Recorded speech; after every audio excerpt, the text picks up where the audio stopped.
আমি আর আপনি যখন গুনায় জড়াই, আল্লাহ রাব্বুল আলামিন আমার রব্বে কারীম তখন মায়া করে করে ওই কথাগুলো মনে করে দিয়া দিয়া ডাকতে থাকেন এই বলে, ইয়া আইয়ুহাল ইনসান মা গররাকা বিরাব্বিকাল কারীম।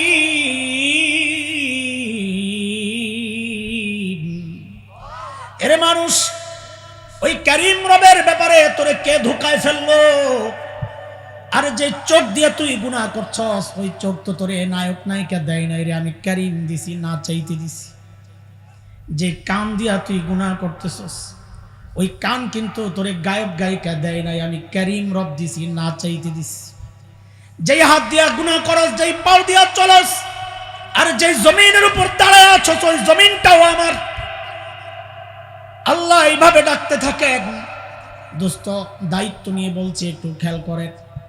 কেউ যদি নিজের দিল আর দিমাগের মধ্যে এই কথাটা শুধু একবার বসাইতে পারে গুনাহ করার সময়, যাহারে এই মুহূর্তে আমার কারীম রব আমারে ডাকতেছে, যার দেওয়া নিয়ামত দিয়া গুনার দিকে আগাইতেছে, ওই কারীম রব আমারে ডাকছেন, কসম খায়া বলি তখন গুনাহ ছাড়া না, এখন তো ছাড়াটা কঠিন, তখন দেখবেন গুনাহ করাটা কঠিন হয়ে যাবে।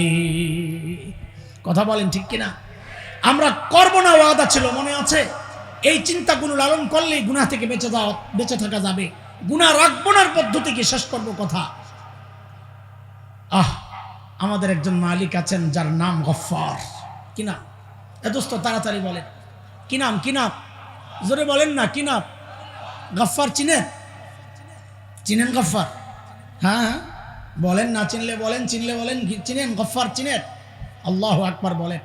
আরে চিৎকার করে বলেন না আল্লাহু আকবার। এরে দোস্ত, দুনিয়ার সবাই অপরাধীকে খুঁজে শাস্তি দেওয়ার জন্যে, এমনকি সন্তান অপরাধ করলেও মা বাবা খোঁজেন শাস্তি দেওয়ার জন্যে। গফফার ওই মালিকের নাম, যিনি অপরাধীরে খোঁজেন মাফ করার জন্যে। প্রতি রাতে শেষ রাতে এসে ডাকতে থাকেন, আলা মিন মুস্তাগফিরিন ফাগফির লাহ। এই কে কে গুনাহ করছস, আয় আয় আয়, আমি আসছি তোরে মাফ করার জন্য, তুই মাফ চা, আমি মাফ করে দেব। বান্দা যদি হতাশ, বান্দা যদি জানতে চায় মালিক আমার গুনাহ তো অনেক, আপনি মাফ করবেন কত, তো গফফারের পক্ষ থেকে জবাব আসে, বান্দারে তুই গুনাহ করছস যত। বলে মাফ করবেন কত? বলে গুনাহ করছস যত। আল্লাহু আকবার। বলে তারপরে বলেন না কত? তো হাদিসে কুদসি আল্লাহ বলেন, আমার বান্দার গুনার পরিমাণ যদি সারা দুনিয়াটা ভরে যায়, ভরতে ভরতে যায় যদি ওই আসমানে যায় ঠেকে। এরে দোস্ত, আসমান কত দূরে জানা আছে নি? বিজ্ঞানীরা আবিষ্কার করেছেন নক্ষত্রগুলো 1000 কোটি মাইল দূরে, কিন্তু আসমান কত দূর এখন পর্যন্ত কেউ কল্পনাও করতে পারে নাই। আল্লাহ তাআলা বলেন, আমার বান্দার গুনার পরিমাণ যদি সারা দুনিয়া ভরে যায়, ভরতে ভরতে যায় যদি ওই আসমানে যায় লাগে, হাদিসের শব্দ লা উবালি, এরপরেও যদি বান্দা এসে আমার কাছে মাফ চায়, আমার কোনো পরোয়া নাই, আমি তার সব গুনাহ খাতা মাফ করে দিব। আল্লাহু আকবার বলেন, আল্লাহু আকবার। এমন রব থাকতে, এমন মালিক থাকতে, গুনাহ নিয়ে ঘুমাইতে যাওয়ার মতো বোকামি আর কিচ্ছু নাই। কথা বলেন ঠিক কিনা? আজকে প্রতিজ্ঞা করব ইনশাআল্লাহ, গুনাহ রাখবো না, গুনাহ করব না। বলেন ইনশাআল্লাহ, বলেন গুনাহ রাখবো না, গুনাহ করব না। ঠিক আছে তো ইনশাআল্লাহ? আল্লাহ তাআলা তৌফিক দেন। দোস্ত, এই যে বিশাল আয়োজন, না এটা সরান, এটা বারবার পড়বে, রাখার দরকার কি? রাখার তো এটা, এগুলো দিয়ে আমাদের জামা নষ্ট হয় গাইমা। এই রংটা আস্তে করে পিছনে ছাপ লেগে যায়, বাসায় গেলে জিজ্ঞেস করে কই গেছিলেন পিছনে, এই রং কি জন্য? বড় বিপদের কারণ। লা হাওলা ওয়ালা কুওয়াতা ইল্লা বিল্লাহ। এই যে বিশাল আয়োজন, আলহামদুলিল্লাহ আল আবরার রিসার্চ সেন্টার, আমাদের মুতওয়াল্লি সাহেব আছেন একজন, আমাদের মুফতি মনির ভাই, আমাদের বড় ভাই, শ্রদ্ধেয় বড় ভাই, একদম ছোটবেলা থেকে যাকে জানি চিনি। আরেক স্নেহের ছোট ভাই মুফতি আলাউদ্দিন আছেন, আরো তরুণ অনেক আলেমরা আছেন।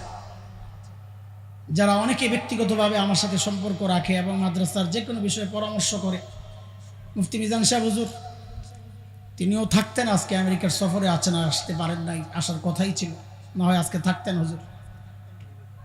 আমাদের সার্বক্ষণিক তত্ত্বাবধান আছে এই মাদ্রাসায়, যে কোনো পরামর্শ। এই 1 সপ্তাহ 2 সপ্তাহ আগেও মুতাল্লি সাহেব গেছিলেন আমার কাছে। আমরা শুকরিয়া জানাই তারা আলেমদের সাথে এইভাবে সম্পর্ক রেখে এই প্রতিষ্ঠানটা চালাচ্ছে। তা আমাদেরও কিছু দায় আছে, দায়িত্ব আছে। আপনারা এখানে যারা আসছেন তাদেরও একটা দায় আছে, দায়িত্ব আছে। কি সেটা আমি ছোট্ট করে একটা গল্প শোনাই আপনি করে। অনেকক্ষণ তো কিচ্ছা কাহিনী শোনেন নাই, শুনবেন না একটা কিচ্ছা? খুব মজা লাগে না? কিচ্ছা না, একটা উদাহরণ। একসময় ঢাকা শহরে দেখতাম, জামালপুর ছিল কিনা আমি জানি না, কয়েকজন ভিক্ষুক দল বাইন্দা জামাতের সাথে ভিক্ষা করত।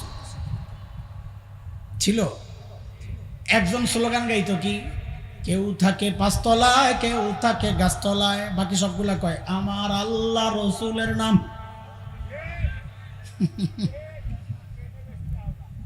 কানালুলা একসাথে 2 আজান গো আম্মা জান, আমার আল্লাহ রসুলের নাম। মনে আছে মনে? আচ্ছা, মাশাআল্লাহ। হ্যাঁ, থানভী রহমতুল্লাহ আলাই এই উদাহরণ, এই গল্প শোনাইছে। তো এক ল্যাংরা আর এক কানা ভিক্ষা করতেছে, দুইজনও তো জামাত হয় না? তো বলেন তো, ল্যাংরা আর কানা ভিক্ষা করলে কানায় আগে থাকবে না ল্যাংরা আগে থাকবে? মাশাআল্লাহ, ভালোই হচ্ছে। কানা আগে থাকলে তো নিয়ে ড্রেনে ফেলাইবে, ওই নেশাখোরের মতো অবস্থা হইব। নেশাখোর ড্রেনে যায় পরে, কিরে রাস্তা থুইয়া ড্রেনি বললি কেন? তো অনেক গবেষণার পর বেরিয়েছে বেচারার দোষ নাই। বেচারা যখন খায় তখন ড্রেনটা দেখে মাঝখানে, রাস্তারে দেখে সাইডে, তখন ওই সাইডে যায় চলতে যায় ড্রেনে পড়ে। তো ল্যাংরার সামনে হঠাৎ করে দেখে রাস্তার পাশে এক কাঁঠাল গাছ। কাঁঠাল যখন পাকে একদম রস টস টস, তখন বেলি চাম্পার একটা গ্রান আসে, দারুণ। ল্যাংরায় তাকায় আফসোস করে, আরে খোদা তুইও কানা আমিও ল্যাংরা, আমাকে কপালে কাঁঠাল নাই। আমি ল্যাংরায় উঠতে পারুন না, তুই কানা দেখবি না। কানায় কেউ কি হয়েছে তোর? কাঁঠাল খাবি? কানার মাথায় তো দুনিয়ার বুদ্ধি। কেন? কারণ মানুষের মাথায় লোড হয় সবচেয়ে বেশি চোখ দিয়া। লোড বেশি হইলে জিনিস স্লো হয়ে যায়। কানার মাথায় লোড কম, এটা ক্লিয়ার ফ্রেশ বুদ্ধি, মারাত্মক কানার। তো কানায় বলে তুই কাঁঠাল খাবি? মন তো চাইতেছে। কাজ কর, আমার পাউডি আর তোর চোখটিরে জোড়া লাগা। ল্যাংরার তো মাথায় বুদ্ধি নাই, এটা আবার কোন সিস্টেম? আমার চোখ তোর পাও জোড়া কেমনে লাগবো? আরে গাধা, আমারে নিয়ে কাঁঠাল গাছের নিচে নিয়ে বয়া। তো ল্যাংরায় কানারে ধইরা কাঁঠাল গাছের তলে নিয়ে রাখছে। ল্যাংরায় এবার কানায় তুই আমার কান্দে উঠ। তো কান্দে উঠছে, কানায় দাঁড়ায় গেছে। এখন পাওয়ার চোখ জোড়া লাগছে নি? এবার পাইছস নি কাঁঠাল?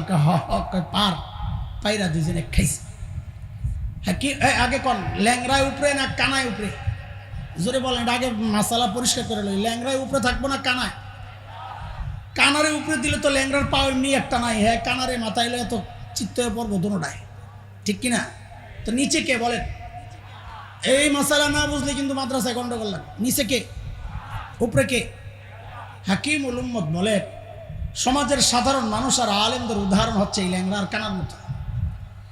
কানার পাও তো আছে কিন্তু চোখ নাই, ল্যাংরার চোখ তো আছে কিন্তু পা নাই। আলেম ওলামাদের দিন, ইলমের নূর, এলেমের নূর, চোখ তো আছে কিন্তু ব্যবসা বাণিজ্যে তারা জড়িত না। এই জন্য স্থির দাঁড়ানোর মতো শক্তি তাদের নাই, সচ্ছলতা নাই। তুমি ল্যাংরা, তুমি কানা, এলেমের চোখ তো নাই, নূর তো নাই, কিন্তু তোমার দুনিয়ায় চলার মতো পা তো আছে। তুমি শক্তিশালী অর্থনৈতিকভাবে। যদি দিনকে আগায় নিতে হয়, তুমি কানায় এসে নিচে দাঁড়াও, আলেম ল্যাংরারে কান দিল। ল্যাংরা কই থাকবো বলেন না? কিন্তু মাদ্রাসাগুলো গন্ডগোল কখন লাগে জানেন? কানার গোষ্ঠী, কানারা যখন এই ল্যাংরা আলেমের কান্দে সেরা মাতবুরি করতে যায়, মাদ্রাসা ভেঙে যায়। ঠিক নি কথা?